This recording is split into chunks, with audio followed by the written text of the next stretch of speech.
Sebagian orang mungkin tidak menyukai makanan yang satu ini, dapat merubah aroma mulut menjadi tidak sedap. Namun kedua makanan tersebut memiliki penggemarnya sendiri. Jengkol biasa diolah dengan cara disemur, sedangkan petai biasa diolah dengan dibuat sambal goreng. Siapa ya yang bisa menolak kelezatannya? Namun tahukah Anda, di balik rasanya yang nikmat, jengkol dan petai juga dapat menimbulkan gangguan pada kesehatan jika tidak dikonsumsi secara bijak. Benarkah? Dan adakah manfaat dari mengonsumsi kedua makanan tersebut? Dokter spesialis gizi Maria Haryono akan memaparkannya secara paripurna untuk Anda, pemirsa Hidup Sehat Plus. Sebagian orang menyukai sekali makan pete maupun jengkol, justru karena bau dan aromanya ya. Nah, tetapi ada juga yang tidak menyukai. Kita berbicara dulu mengenai hal baik tentang pete dan jengkol, terutama apa sih isi nutrisinya. Jadi kita lihat satu-satu. Di dalam pete sebenarnya mengandung energi yang lumayan cukup. Kemudian ada proteinnya, ada vitamin C-nya, ada kaliumnya yang cukup banyak, dan juga mengandung antioksidan pastinya. Kalau sudah berbicara antioksidan, biasanya orang-orang sudah pada tahu manfaat terhadap kesehatannya pastinya cukup baik. Lalu bagaimana dengan jengkol? Nah, siapa yang suka dengan semur jengkol atau rendang jengkol? Nah, di dalam jengkol juga mirip seperti halnya pete mengandung sumber energi yang cukup. Kira-kira di dalam 100 gram jengkol ini menyerupai jumlah kalori atau jumlah energi saat kita mengonsumsi 100 gram nasi.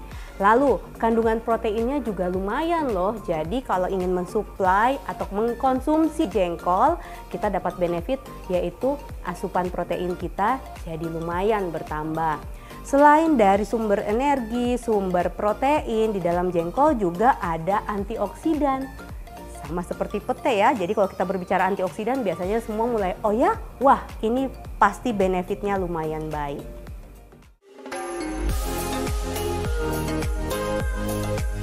Aromanya yang khas dan menyengat menjadi alasan sebagian orang menghindari mengonsumsi jengkol dan petai.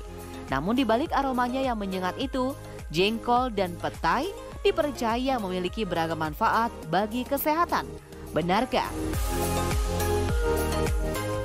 Kalau kita makan pete atau jengkol tentunya ada benefitnya. Di antaranya yaitu tadi, karena pete dan jengkol mengandung sumber energi yang cukup, otomatis ini akan mensuplai kecukupan energi untuk badan kita. Selain itu, jumlah protein di dalam pete dan jengkol juga lumayan oke. Jadi ini bisa menjadi sumber protein. Namun demikian perlu diingat, walaupun ini mengandung energi dan juga protein yang cukup, jangan lupa bahan makanan lain juga sama loh, tetap mengandung energi dan jumlah protein yang tentunya baik juga untuk tubuh kita.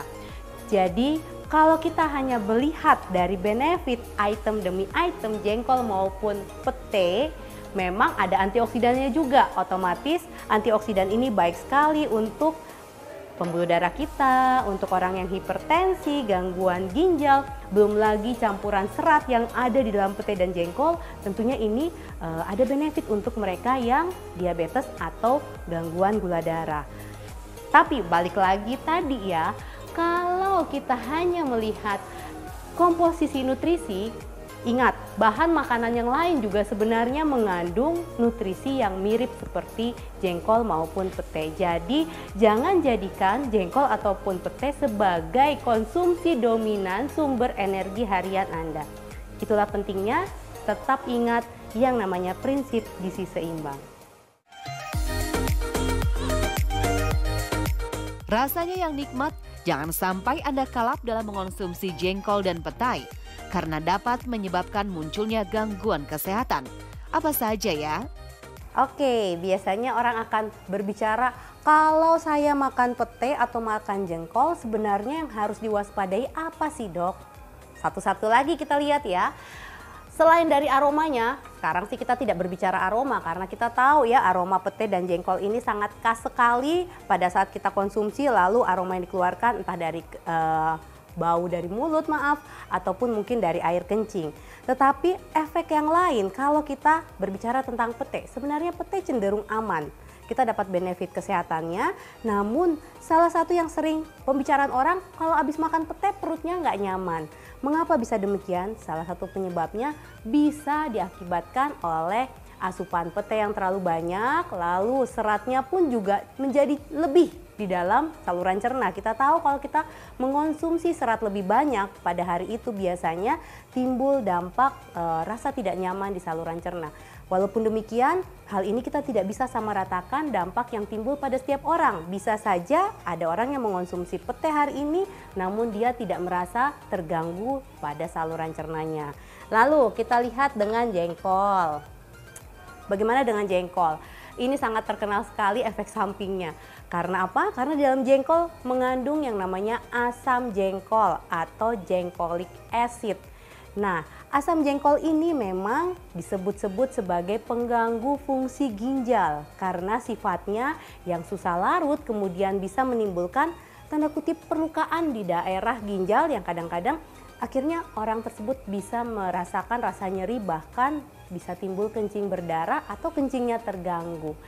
Jadi buat Anda yang ingin tahu apa sih bahaya-bahaya atau hal-hal yang perlu kita waspadai, nah tadi salah satunya dari asam jengkolat yang ada di dalam jengkol. Jika diolah dengan tepat, jengkol dan petai justru dapat dijadikan menu hidangan yang lezat. Namun tahukah Anda, kalau tidak semua orang dapat mengonsumsi jengkol dan petai? Benarkah?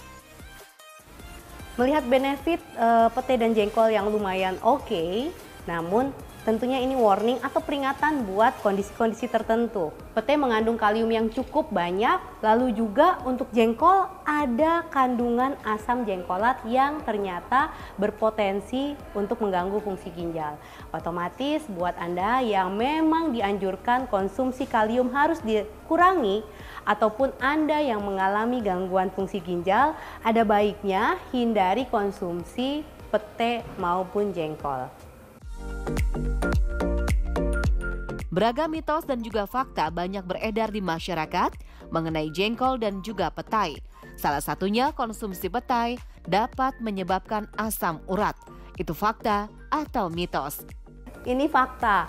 Jadi sebenarnya gini, di dalam pete ini mengandung unsur purin. Kita tahu salah satu yang menyebabkan kadar asam urat tinggi adalah bila kita konsumsi bahan-bahan makanan sumber purin. Walaupun demikian, ternyata dalam beberapa tulisan, dalam beberapa penelitian menunjukkan purin yang kita konsumsi dari pete ataupun dari tumbuhan lain ternyata tidak memperburuk terjadinya gout. Berbeda kalau kita konsumsi purin yang dari hewani. Jadi maknanya, kalau memang Anda ada asam urat yang sering tidak terkontrol atau sering tinggi, pertimbangkan untuk mengeliminir atau menghindari pete sebagai salah satu purin. Kalaupun ingin Anda konsumsi, mungkin hanya sedikit saja kali ya, hanya untuk aroma-aromanya saja.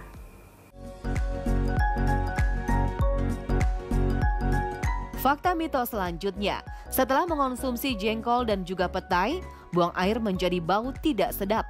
Benarkah? Apa ya kata Dokter Maria? Fakta atau mitos? Pasti ini fakta. Mengapa demikian? Karena kita tahu di dalam jengkol maupun pete mengandung senyawa sulfur yang jenisnya berbagai macam ya. Nah, senyawa sulfur yang inilah yang walaupun tidak berbahaya terutama dalam pete, ini yang menyebabkan mengapa setelah makan aroma dari mulut kita dan juga saat kita buang air kecil ini menimbulkan aroma yang sangat khas setelah kita mengonsumsi pete maupun jengkol.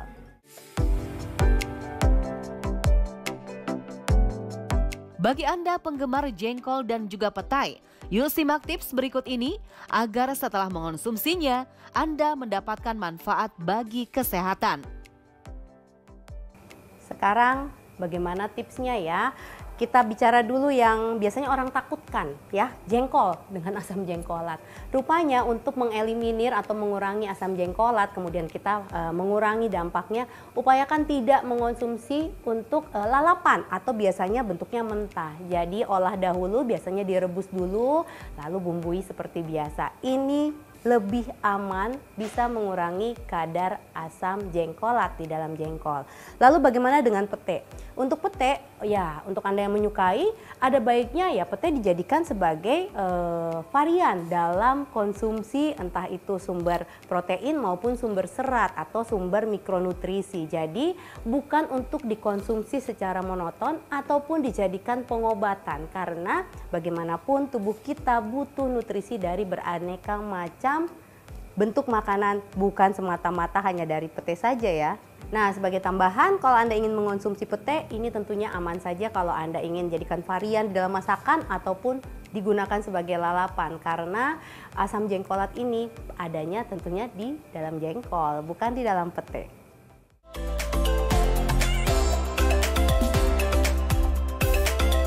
Meskipun enak, namun hati-hati ya kalau Anda begitu menyukai konsumsi jengkol maupun pete.